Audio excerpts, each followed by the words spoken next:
Ladies and gentlemen, welcome to your daily dose of zombies news from the game and its community here on COD Zombies HQ. Thank you so much for tuning in today. We were waiting for it and it finally happened. The very first update to Vanguard Zombies has been released by Treyarch. It comes at a time where the zombies community is still reeling from the release of Vanguard Zombies, with some fixes and changes that needed to be made, but still some major concerns remain even after this update. So without further ado, let's kick things right off with our first story of the day. This new update is pretty significant in size, over 2 gigabytes on all platforms, and it includes a bunch of zombies fixes and changes that we've noticed since the game released. Where firstly, Treyarch says that players who recover from being downed are unable to use field upgrades in rare instances. They've fixed this issue. One very interesting note here is that in Vanguard Zombies, there is no more field upgrades. They're known as, quote,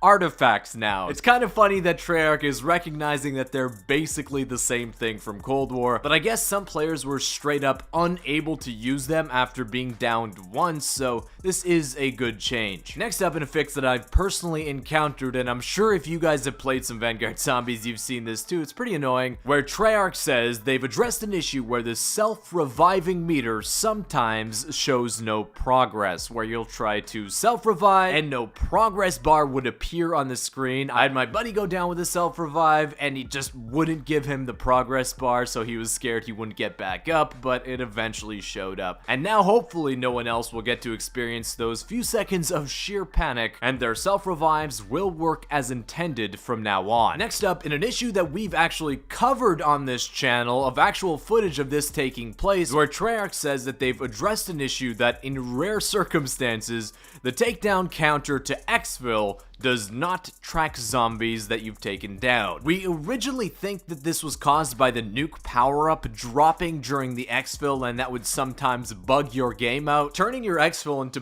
basically like a round-based zombies map, where the zombies would just constantly spawn and come at you. And while it sucked that these players would never be able to finish their actual Exfil, it looked like it was kind of fun playing in this environment. It felt almost like classic zombies once again, but this is an issue that Treyarch says they've fixed and we likely won't see again until hopefully Treyarch releases some kind of survival map soon. Next up, for players that are in deep with the grind going for Dark Aether in Vanguard Zombies, as you might have known, before this patch it was impossible to achieve it legitimately. There was recently a camo glitch in the game that allowed you to put on Dark Aether on your weapons even though you didn't unlock it, but at that time you actually couldn't unlock Dark Aether because the challenges for the pistols and zombies were glitched. It said you needed 7 attachments in order to unlock the challenges, but you can only put 6 on your pistols in the zombies mode. Treyarch says that they've addressed that, where they fixed an issue where pistol challenges are unable to be completed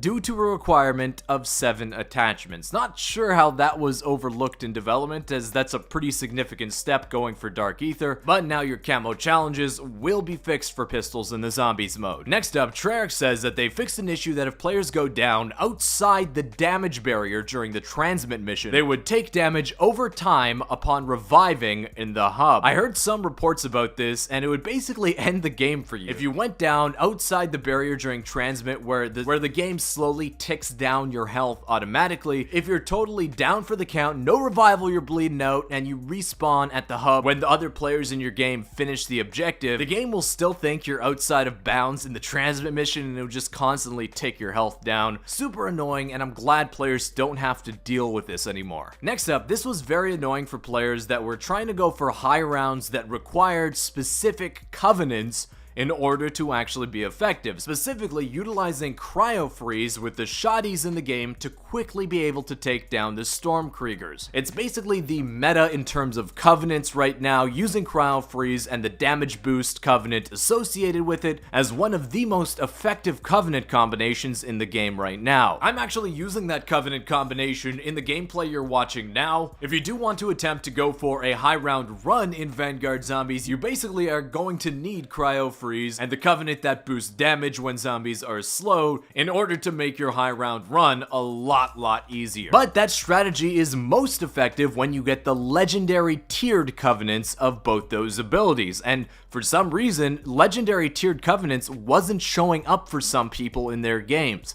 Treyarch apparently noticed this and said that they've addressed an issue where some players do not receive Legendary Covenant options. So now hopefully all players will be able to get Legendary Covenants in their Zombies games, and of course the longer you play in a Vanguard Zombies match, the higher likelihood that the Altar of Covenants will give you a Legendary Rarity 1 to choose. Next up, this is a glitch I've also personally experienced that was kind of annoying, where Treyarch says that they fixed an issue in the after action report menu where some players were returned to the lobby automatically when attempting to view their unlocks. Where if you ranked up your character or you got a bunch of levels for a weapon and you wanted to see what you actually unlocked, the game just wouldn't let you, just kick you back out to the lobby when you tried to view your unlocks. An annoying issue for sure that has now been solved. While this patch does in fact fix some of the more pressing issues that players have noticed in Vanguard Zombies, it really doesn't address some of the issues that are at the core of the mode that players were hoping for. For example, when the game launched, one of the big Zombies YouTubers, Mr. Dalek JD, got a chance to spoke with some of the developers at Treyarch